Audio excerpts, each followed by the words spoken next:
Okay, it looks like we are live. Let me check the audio. Today is a good day to be a good day. All right, let's do this. All right, we're good. We're ready to rock and roll. Today we got a deal that just got posted, so let's take a look at this one really quick. 3.37% interest rate. So this is in 195 Rail Ford Oaks Boulevard, Madisonville, Louisiana, 70447. Purchase price for this property, $365,000, 442, 365,442. Entry fee, $30,000. There's the $5,000 earnest money deposit. The PITI for this property is 2539. Their estimated LTR is 2500. So that tells me already that it might not be a deal, but we're going to go through it for the sake of this exercise. However, usually, folks, you're able to quickly figure out whether or not something is a deal for yourself or your own exit strategy. Now, could this be a deal if you want short-term rentals and midterm rentals? Sure, why not? But let's analyze it for just Section 8 today, and we can go from there. 4-bed, 3-bath, 2,220 square feet. Okay.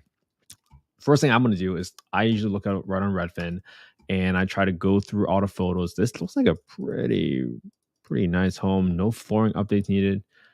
I might repaint that brick wall unless you like that brickstone vibe for your property. Hey, how's it going? And there's a pool in this area. Interesting. Children's playground. Always nice to have. Let me do a quick street view of this property. It just looks like a simple subdivision here, single family. Typically, you see this a lot where builders buy really, really large pieces of land, it's subdivided into all these little lots, and then they build all these single family communities. All right. Next thing I want to do is I want to quickly look at, let's just look at where it is right here. Madisonville. It's a little bit north of New Orleans. Let me see if it's in a flood zone because NOLA floods a lot. Okay, this is outside of flood zone, so that makes me feel good. 1 out of 10. All right. Next thing I want to do is I want to check the crime score. I go to tophap.com, tophap.com. Once I get over there, I usually go to this area. It's called the neighborhood section. Let's pull that up right there. Once you go to the neighborhood section, usually there's a crime index score 55. So that's great. I live in an area where it's like 88 or 90. So I like that the crime score is 55 out of 100. So that seems like it's a pretty safe neighborhood, which kind of coincides or corroborates like where it's at. It's like a single family subdivision out of way out. Looks like in the burbs. So that's cool, but looks like a really, really nice house at 2,220 square feet. All right. Next thing we want to do is we want to get the FMR, the fair market rents. So we're going to go to HUD FMR, click on the first link, and that's going to bring us to this. Let's do this exercise together. When you click on access to small area FMRs, click on look up FY 24 FMRs. We're going to go to the state and the county. And the county was, what was it called again? St. Tammany Parish. St. Tammany Parish. Cool. And then once you get there, you're able to get the rents by zip code, by bedroom count, and this is in 70447. 70447. Okay. It says right here that the fair market rent, or what I would call the ceiling rent, is $3,050. So let me kind of put this one right here. I'm not going to get the rents for 3-bedroom because this is already a 4-bedroom. So 3050.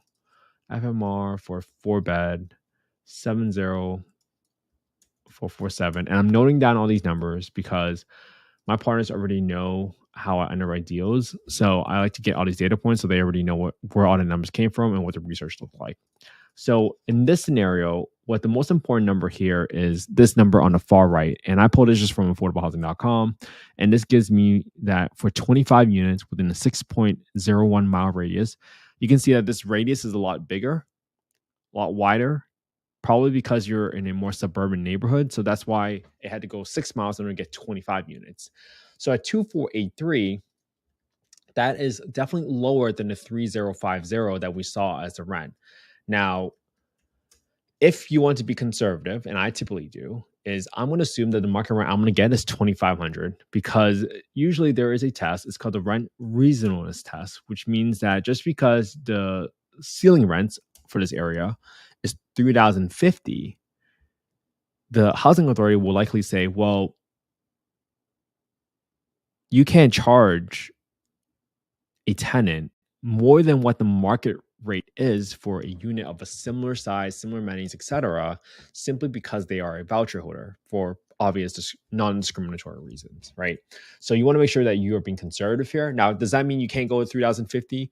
Sure, you might be able to get there. You might be able to call the public housing authority and ask them, hey, what will allow you to charge a rent that's a little bit higher? What if this is a brand new build, right? This home was built in 2015. Okay, not brand new build, but it's in an HOA, safe neighborhood, and there is a monthly HOA fee, which I saw that it came with a pool, so maybe they might take that into consideration. I'm not sure, but you have some really good schools here, so you might have some pretty good appreciation here. 6 and 10 and 8 out of 10 school. So those are all pluses here. Okay, so what have we done so far? We've gone through the deal. We looked at the street view, looked at the photos. Not much renovation is going to be needed on this home. I'm going to set aside some money just in case to paint the place, and also to just like a little set aside for like some roof repairs, etc. But I'm not going to expect any big renovations on this deal. So, oh look, they even put subject to mortgage on the description. That's interesting. Okay, so they knew what was going on here. All right, so next thing we're going to do is we're going to plug in some numbers. Okay, let's go in here. Purchase price is 365,442. The renovations for this property, and let me pull up the renovations tab. Again, you guys want to copy of the calculator, just DM me your email and I will send you guys this email. This spreadsheet. I've been very fortunate to have been given these spreadsheets from other folks. And I've been able to modify it, leverage it, like updating some of the numbers here based on the prices that I paid on some of the rehabs that I've done. So some of these properties are renovations were based off of renovations like Scottsdale. So it could be a lot higher than whatever is determined as market. So don't take it as like, hey, it's going to cost $1,500 for whatever here. Like, don't take it that way. It's going to depend on your market and labor and obviously the quality of the work. So $1,500 for the roof repairs. I'm going to assume I'm going to take about $500 to kind of just upkeep with the landscaping while I'm renovating the property or just trying to fill it, right? Because if you're an HOA, chances are they might have some expectations on your upkeep for your lawn. I'm going to set aside another $1,000 for some termite issues just in case that comes up. So I'm going to just leave my renovations here at $3,600 as a small reserve for it. Okay. Entry fee is $30,000. That includes cash to seller and assignment. All right, so I'm gonna just zero out. What's my subto loan?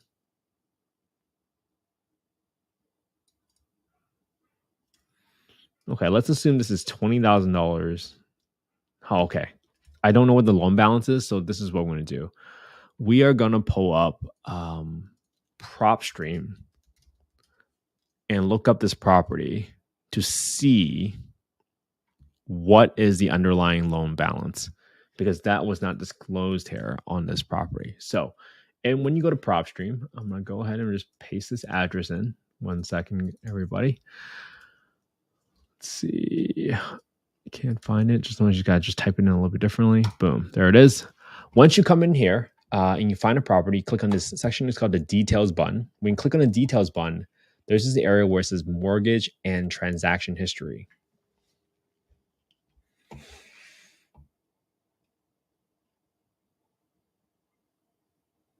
Just can't even find a loan on it. Usually you would normally see a loan. They say there's a loan, but I don't see it in here. But I can see that the last buyer bought it for $349,200. And it's a VA loan, maybe it's a zero down. So I'm going to put in $349,200 right here. $349,200. This is just my best guess, to be honest with you. I'm not even sure if this is the right number, but because it wasn't disclosed, I'm going to do my best to underwrite it using whatever information that I have. Okay. It doesn't mean like I'm going to give up and stop. Just like, hey, just make your best estimation and see whether or not it's even close to being a deal to justify whether or not it's worth your time to send a contractor out there or just send some boots on the ground, whatever you have for help out there in Madisonville, Louisiana. I don't know anybody out there, but let's see if it's worth my time. All right, so it was $30,000 entry fee. I'm going to put in $10,000 for assignment, $20,000 to seller. Hold on. Yeah. I'm going to do equals that minus that. And I'm doing the asking price minus the sub-2 loan that's already in place to get to my $16,242. Okay. Now, my balance is going to be, since they said, oh, my entry fee is $30,000, I'm just going to take $30,000, subtract the cash of seller, and that gets me to a total of $30,000. That's all I'm doing. No extravagant items here. And that's $3,600. All right.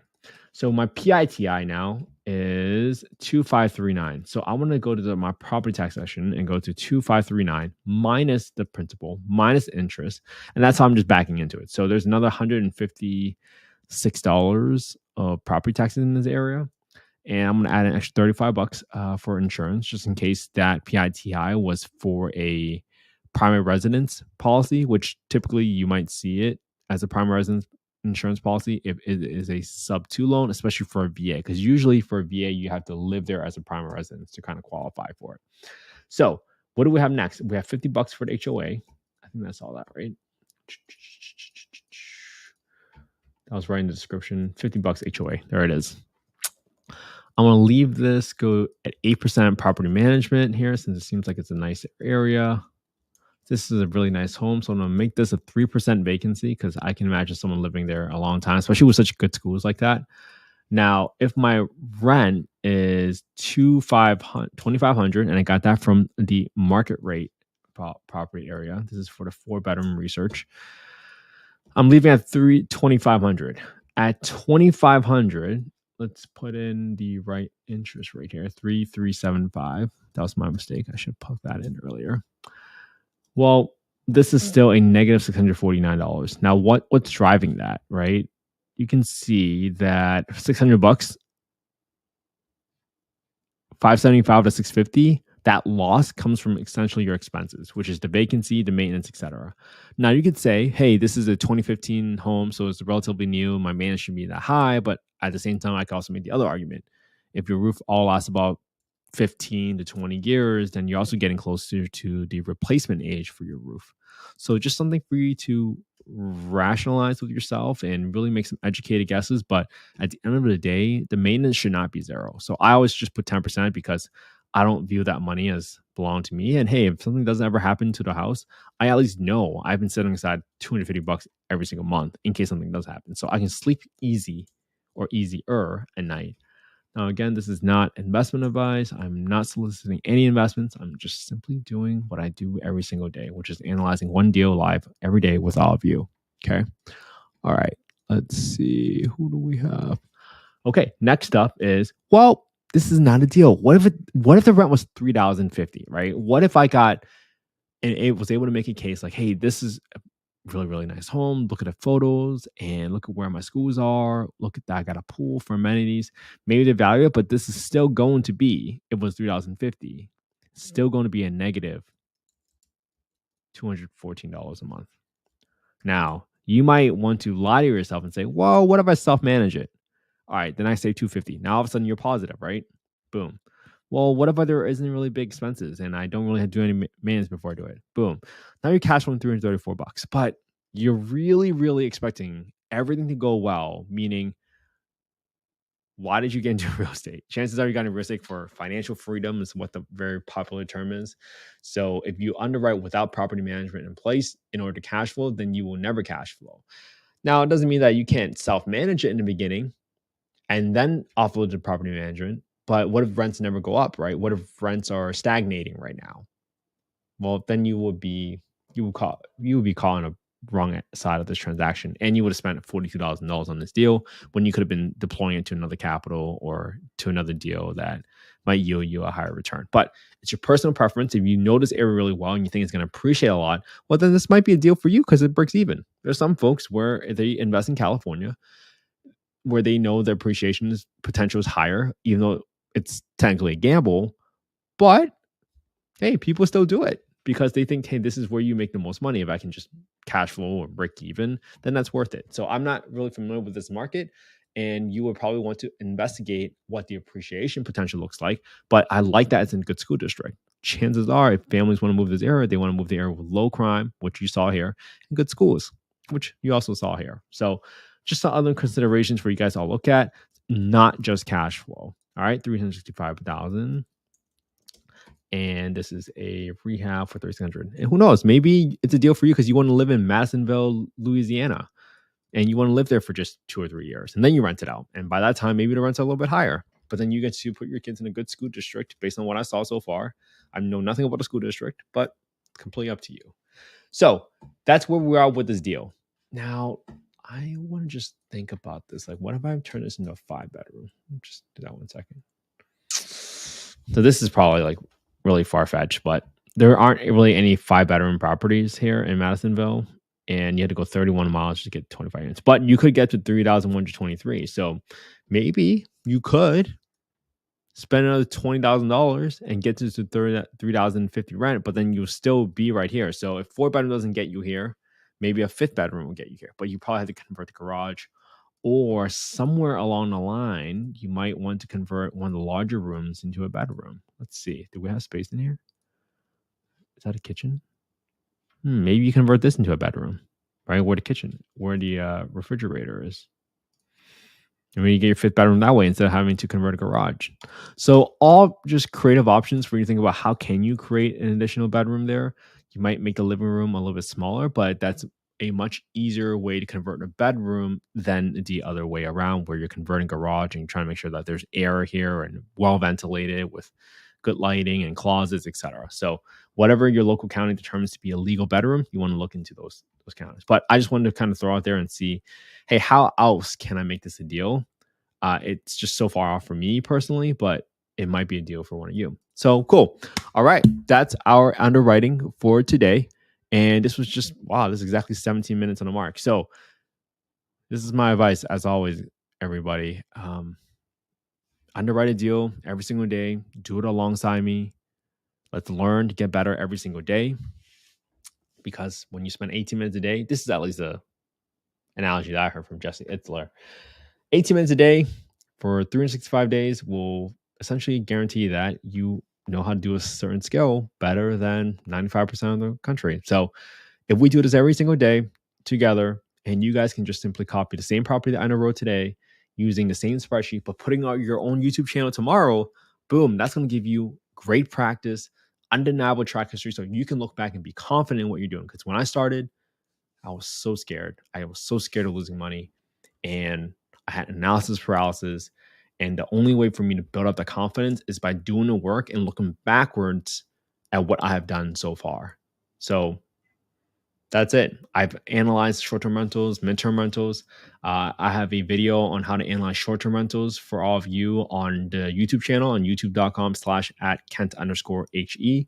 That video got featured in Business Insider. I have honestly decided to focus on my passion, which is affordable housing.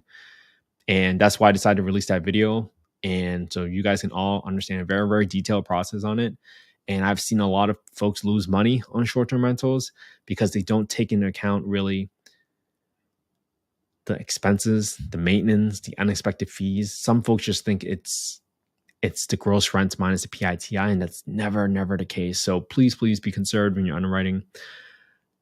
Develop your own style, develop your own approach. I know I'm a super conservative underwriter, but that gives me more confidence to say, hey, when I spot a deal, well, it's probably a deal because of how conservative I am. And for all of you who might be partnering with some folks, your partners might ask you, hey, why do you think this is a deal? And by that point in time, you can just refer them to your own YouTube channel and say, hey, I know this is a deal because I've been very conservative in my underwriting. And I looked at these past 100 deals and they were all not deals. That's what's going to give you the confidence to make a statement like that. It's by you having that undeniable track history. So sometimes it's very hard to take the first step. You might not know what the first step is, but if you enjoy analyzing deals, or you at least want to have some semblance on how to look at a deal and how to evaluate it, well, now you have a leg up versus other folks. Because would you be able to spot a deal that came across your table and slapped you in the face? That's a big question. If you don't, then it's very, very hard. It's going to be very, very scary for you to pull the trigger on a deal. So thank you very much, everybody. Have a happy Friday. I'll be doing this again tomorrow. I'll be doing this on New Year's Eve. I'll be doing this on New Year's Day because I committed to doing this 100 days in a row. And chances are I'm going to keep on going because it's fun. I love hanging out. Hey, MJ, how you doing? Good to hear from you. I love doing this with all of you. I'm so passionate about affordable housing. I don't claim to be an expert in affordable housing, but I have been so hungry and so thirsty to learn as much as possible about this area because I grew up in affordable housing. So thank you so much for caring about affordable housing. Thank you so much for being part of the affordable housing and real estate investing community. Without folks like you, I would have never had the home I grew up in. So thank you, seriously. From the bottom of my heart, thank you so much. 2024 is going to be an amazing year. I feel so much. I feel so much gratitude. So thank you so much. Have an amazing day, everybody.